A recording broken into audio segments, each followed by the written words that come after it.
ओम श्री गणेशाय नमः। ओम सर्वमंगल मांगले शिवे स्वार्थ साधिके शरण्य त्र्यंबके गौरी नारायणी नमस्तुते। स्वागत है आप सभी का श्रीमद् देवी भागवत पुराण में। आइए शुरू करते हैं। प्रथम स्कंद। महर्षि शौनक का सूत जी से श्रीमद् देवी भागवत पुराण सुनाने की प्रार्थना करना। जो सर्वचेतना स्वरूपा आदि शक्ति तथा ब्रह्म विद्या स्वरूपिणी भगवती जगदम्बा है, उनका हम ध्यान करते हैं, वह हमारी बुद्धि को प्रेरणा प्रदान करे।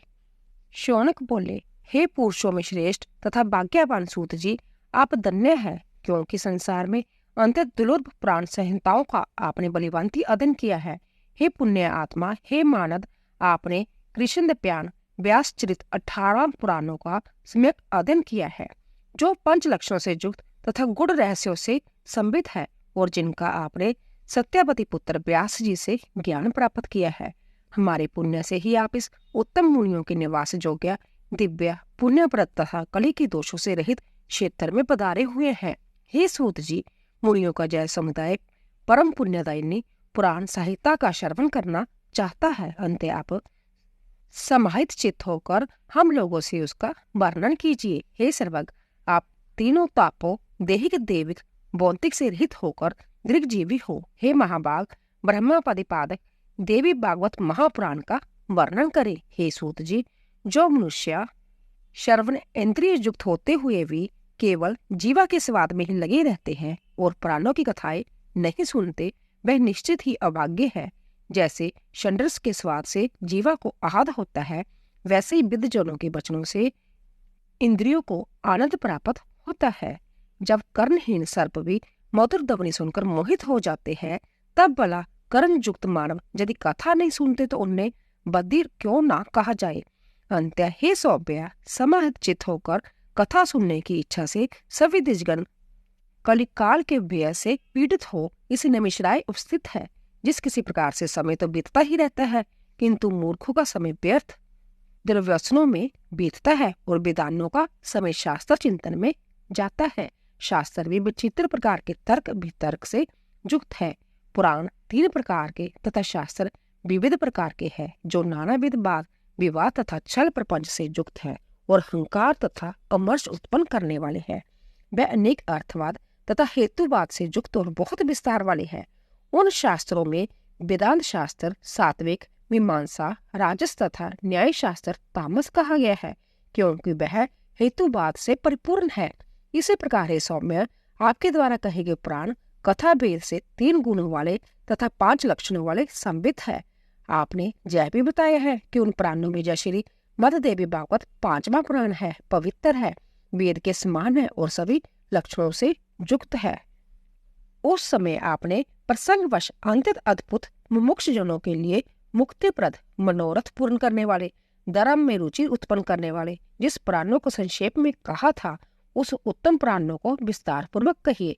उस दिव्य तथा कल्याणमय श्रीमद् देवी भागवत पुराणों को हम सभी द्विजगण आदर पूर्वक सुनने की इच्छा रखते हैं। हे धर्मज्ञ, गुरु भक्त एवं सतत गुण से संपन्न होने के कारण आप कृष्ण के द्वारा कही गई इस प्राचीन संहिता को ज्ञान प्राप्त कर चुके हैं। जिस प्रकार देवता लोग अमृत पान करते हुए तृप्त नहीं होते, उसी प्रकार हम लोगों ने भी जहाँ तक आपके मुखारविंद से निकली अनन्य कथाएं सुनी, किंतु अभी भी हम तृप्त नहीं हुए हैं। हे सूत जी, उस अमृत को धिक्कार है जिसके पीने से कभी मुक्ति नहीं होती, परंतु इस भगवत रूपी कथा सुधा के पान से तो मनुष्य शीघ्र ही भव संकट से मुक्त हो जाता है। हे सूत जी, अमृत पान के लिए जो हजारों प्रकार के यज्ञ किए गए हैं, उनसे भी सर्वदा के लिए हमें शांति नहीं मिली। यज्ञों का फल तो केवल स्वर्ग है। पुण्यशील होने पर पुण्य स्वर्ग से मृत्यु लोक में लौटना ही पड़ता है। इसी प्रकार निरंतर आवागमन के चक्कर में आना जाना लगा रहता है। हे सर्वज्ञ, त्रिगुणात्मक काल चक्कर में भ्रमण करते हुए मनुष्य के ज्ञान के बिना मुक्ति कदापि संभव नहीं है। इसीलिए सब प्रकार के रसों से परिपूर्ण तथा पुण्यप्रद श्रीमद् देवी भागवत पुराण कहिए, जो पवित्र मुक्तिदायक गोपनीय तथा मुमुक्ष जनों को सर्वदा प्रिय है। दूसरा अध्याय। सूत जी द्वारा श्रीमद् देवी भागवत के स्कंद अध्याय तथा श्लोक संख्या का निरूपण और उसमें प्रतिपादित विषयों का वर्णन करना। सूत जी बोले, हे मुनिजनों, मैं धन्य और महान भाग्यशाली हूँ जो कि आप महात्माओं ने वेद विश्रुत तथा अंतत पुण्यप्रद श्रीमद देवी भागवत महापुराण के संबंध में प्रेषण करके मुझे पवित्र बना दिया। इसीलिए मैं सभी वेदों के तात्पर्य से युक्त सभी शास्त्रों और आगमों के रहस्य रूप सर्वोत्तम श्रीमद देवी भागवत पुराण को आप लोगों से कहता हूँ। हे द्विजगण, ब्रह्मा विष्णु महेश से सेवित स्तुति प्रायण मुनिजनों के सतत ध्यान करने योग्य तथा जोगी को मुक्ति देने वाले भगवती के सुंदर एवं कोमल चरण कमलों में प्रणाम करके मैं अब उस उत्तम पुराण भक्ति पूर्वक विस्तार से वर्णन करूंगा, जो सभी रसों से युक्त शोभा संपन्न सभी रसों का निदान एवं श्रीमद देवी भागवत के नाम से प्रसिद्ध है। वैदिक मार्ग अनुसार जिसे विद्या कहते हैं, जो सर्वदा आदि शक्ति कही जाती है, जिन्हें जोगी लोग पराशक्ति भी कहते हैं, जो सर्वग व बंधन काटने में निपुण है तथा जो सबके हृदय में विराजती रहती है, और दुरात्मा प्राणी जिन्हें नहीं जान सकते। मुनियों के ध्यान करने पर जो शीघ्र प्रत्यक्ष दर्शन देती है, वह भगवती सर्वदा सिद्धिदायिनी बनी रहे, जो सत असत रूप उस जगत की सृष्टि करके अपनी सत्य व रजतम शक्ति द्वारा उसका पालन करती तथा प्रलय अंत में उसका सहार करके अकेली संभ्या लीला रमन करती, उन समस्त विश्व की जननी भगवती का मैं मन ही मन स्मरण करता रहूं। यह संसार में प्रसिद्ध है कि ब्रह्मा ही इस संपूर्ण जगत के सृष्टि रचता है। साथ ही सभी वेदक तथा पुराण वेदता भी कहे जाते हैं। उनका यह भी कथन है कि भगवान विष्णु के नाभि कमल से ही उन ब्रह्मा की उत्पत्ति हुई है, जो स्वतंत्र नहीं है, अपितु विष्णु की प्रेरणा से वह संसार की सृष्टि करते हैं। जब कल्प अंत में सर्वत्र जलमय हो जाता है, तब केवल शेष शेयर भगवान विष्णु शयन करते हैं और उन्हीं के नाभि कमल से ब्रह्मा का आविर्भाव होता है। इसी प्रकार जब सहस्र फल वाले शेष ही विष्णु के आधार है, तो फिर उन मुरारी को भी सर्व आधार भगवान कैसे कहा जाए। प्रलयकालीन समुद्र का जल भी तो रस रूप ही है और बिना पात्र रस पर ही ठहर नहीं सकता। अतएव जो सब प्राणियों में शक्ति रूप से विराजती है, मैं उन संपूर्ण संसार की जननी आदि शक्ति भगवती की शरण ग्रहण करता हूँ। जोग निद्रा में लीन भगवान विष्णु को देखकर उनके नाभि कमल पर विराजमान ब्रह्मा ने जिन देवी की स्तुति की थी, मैं उन्हीं पराशक्ति भगवती के शरणागत हूँ।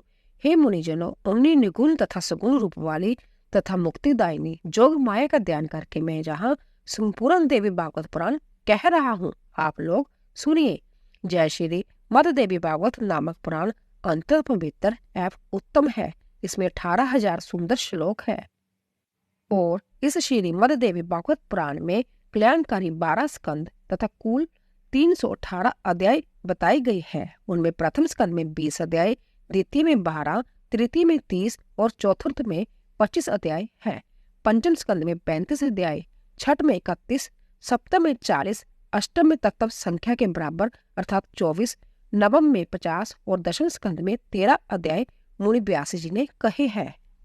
इसी प्रकार हे मुनिगण, एकादश स्कंद में 24 और द्वादश स्कंद में 14 अध्याय बताए गए हैं। इसी प्रकार महात्मा व्यास जी ने इस महापुराण में अध्यायों की संख्या बताई है। इसमें श्लोकों की संख्या 18,000 कही गई है। सर्ग, प्रतिसर्ग, वंश वर्णन, मरवंतर तथा वंश चरित, इस प्रकार पुराणों के जो 5 लक्षण है, जो कल्याणमयी भगवती नित्या निर्गुण व्यापक रूप से सृष्टि में स्थित रहने वाली विकार रहित जो गम्य सबकी आधार रूपा तथा तुर्य व्यवस्था में प्रतिष्ठ है, उन्हीं की 7वें की राजसी और तामसी शक्तियां महासरस्वती, महालक्ष्मी तथा महाकाली नामक देवियों के रूप में प्रकट होती है। उन्हीं तीनों शक्तियों को सृष्टि के लिए शरीर दान करना ही शास्त्र के विधानों द्वारा सर्ग कहा गया है। तदंतर जगत के सृजन, पालन तथा सहार के लिए ब्रह्मा, विष्णु और महेश की उत्पत्ति कही गई है और उसे ही प्रतिसर्ग बताया गया है। चंद्रवंशी, सूर्यवंशी राजाओं के वंश वर्णन तथा हिरण्यकशिपु आदि दैत्यों के वंश कथनों का वंश कहा गया है। इसी प्रकार स्वयंभू आदि 14 मनुओं का वर्णन एवं उनके समय विभाग मनवंतर कहलाते हैं। उन मनुओं के वंश का कर्मश वर्णन करना ही वंश अनुचरित कहा गया है। हे मुनिमुरो, इस प्रकार सभी पुराण उपयुक्त 5 लक्षणों से युक्त होते हैं। 1.25 लाख श्लोकों का महाभारत नामक ग्रंथ भी व्यास जी ने ही रचा है। यह इतिहास कहलाता है, जो वेद सम्मत होने के कारण 5वां वेद कहा गया है। शौनक जी बोले, हे सूत जी, वह पुराण कौन कौन से हैं और कितने हैं? हम लोगों को सुनने की उत्कट इच्छा है और आप सर्वज्ञ हैं। अंत्य विस्तार से बताइए। कलिकाल से भयभीत हम ब्राह्मण नैमिषारण्य में ही कहते हैं, ब्रह्मा जी ने मनोमय चक्कर से हमें देकर यह आदेश दिया था कि इसी चक्कर के पीछे पीछे आप लोग जाए। जहाँ इस चक्कर नैमिषारण्य हो जाए वह देश परम पवित्र कहा गया है। वहां कभी कलयुग का प्रवेश नहीं होता। आप लोग वहां तब तक रहे जब तक पुण्य सतयुग ना आ जाए। उनका वह वचन सुनकर तथा उनकी बातों के हृदय में रहकर हम लोग सब देशों के दर्शनार्थ उस मनोमय चक्कर के पीछे पीछे तत्काल चल दिए। चलते चलते इसी स्थान पहुंचकर उस चक्कर की नेमी हम लोगों को देखते देखते शीर्ण हो गई। तभी से यह स्थान परम पवित्र नेमिष क्षेत्र के नाम से प्रसिद्ध हुआ, जहाँ कभी कली का प्रवेश नहीं होता। इसीलिए मैंने नेक ऋषि मुनियों, सिद्ध गुणों एवं कली से भयभीत महात्माओं के साथ जहाँ अपना निवास बना लिया है। हम लोगों ने जहाँ पर चरु, परुदास आदि द्वारा अनेक पशुवत विहन जग किए हैं। जब तक सतयुग न आ जाए तब तक हम लोगों का यही रहने का दृढ़ निश्चय है। हे सूत जी, आप निश्चित रूप से हम लोगों के सौभाग्य से ही जहाँ आप पहुंचे हैं, इसीलिए आप इस ब्रह्म समित पावन पुराण की कथा कहिए। हे सूत जी, हम लोगों को सुनने की उत्कट इच्छा है और आप जैसे बुद्धिमान वक्ता भी प्राप्त है। हम लोग भी अपना सभी कार्य त्याग कर चित्त एकाग्र करके जहाँ स्थित हैं। अंत्य, हे सूत जी, आप चिरंजीवी हो तथा तीनों प्रकार के तापों दैहिक, दैविक, भौतिक से मुक्त रहकर अब हम लोगों को परम पवित्र तथा कल्याणकारी श्रीमद् देवी भागवत पुराण सुनाइए, जिसमें धर्म, अर्थ और काम का विधिवत वर्णन किया गया है। महर्षि व्यास ने भी बताया है कि इसके द्वारा ज्ञान प्राप्त करके पुण्य उससे मुक्ति मिलती है। हे सूत जी, महर्षि वेद व्यास ने जिस पवित्र पुराण को कहा है उसके मनोहर कथा चरित्र को सुनने से हमारी कभी तृप्ति नहीं होती है। सभी गुणों का एकमात्र स्थान, परम पवित्र समस्त संसार की जननी भगवती के लीला नाट्य के समान बचित्र, सभी पाप समूहों का नाश करने वाले तथा सब प्रकार की अभिलाषाओं को पूर्ण करने वाले तथा भगवती के नाम से संबित श्रीमद् देवी भागवत महापुराण को प्रकट कीजिए। तीसरा अध्याय, सूत जी द्वारा प्राणों के नाम तथा उनकी श्लोक संख्या का कथन। उप प्राणों तथा प्रत्येक द्वापर युग के व्यासों का नाम। सूत जी बोले, हे मुनीश्वर, सत्यावती सुत वेद व्यास से मैंने जिस प्रकार तत्वपूर्व पुराणों को सुना है उसे मैं आप लोगों से कहता हूँ, सुनिए। उनमें 2 म वाले मत्स्य प्राण, मार्कंड्य प्राण, 2 ब वाले भविष्य प्राण तथा भागवत, 3 ब्र वाले ब्रह्मा, ब्राह्मण और ब्रह्मामृत पुराण, 4 ब वाले वामन, विष्णु, बाजू और ब्रह प्राण, अ वाला अग्नि प्राण, ना वाला नारद प्राण, प वाला पद्म प्राण, लिंग वाला लिंग प्राण, ग वाला गरुड़ प्राण, को वाला कुर्म प्राण, सक वाला सकंद पुराण। जे पृथक पृथक 18 पुराण है।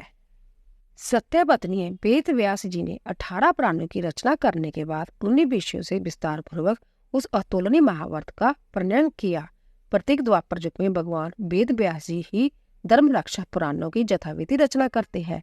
जब जब द्वापर युग आता है तब तब साक्षात भगवान विष्णु ही व्यास जी के रूप में अवतार होकर सर्वलोक हितार्थ वेद की अनेक वेदोवेद करते हैं। विशेषकर कलयुग में ब्राह्मणों को अल्पाजु एवं अल्प बुद्धि जानकर वह युग युग में पवित्र पुराण संहिताओं का निर्माण करते हैं।